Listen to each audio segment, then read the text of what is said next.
Scatta l'obbligo della supercertificazione verde per gli over 50 nei luoghi di lavoro rilasciata ai vaccinati contro il coronavirus, che terminerà il 15 giugno 2022 e non vede molto convinti gli esercenti. Credo che sia antieconomico e le spiego anche perché questi sono soggetti che aspettano la conclusione della crisi per rientrare sul lavoro.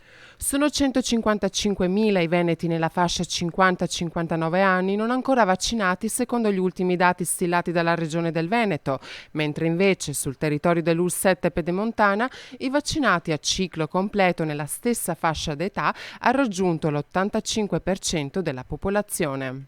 E mi viene in mente anche nel piccolo artigianato è un grosso problema perché la stragrande maggioranza sono tutte aziende sotto i 5-10 persone, è un grosso problema. Per quel che mi riguarda io direi di ritornare al tampone delle 72 ore. Lavoratori che iniziano a risultare assenti una volta utilizzate le ferie o se proveranno a entrare in uffici e luoghi di lavoro senza certificazione rafforzata, scatterà la sospensione dall'incarico e quindi dello stipendio.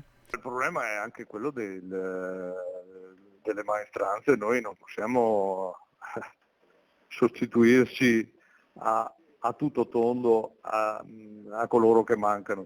E se lo smart working è diventata una soluzione temporanea per le aziende a livello impiegatizio, diventa impossibile da utilizzare nel caso delle maestranze. Che rimettano mano a questo Green Pass maggiorato per gli over 50 e tutti affinché si possa riportare al lavoro tutti quanti.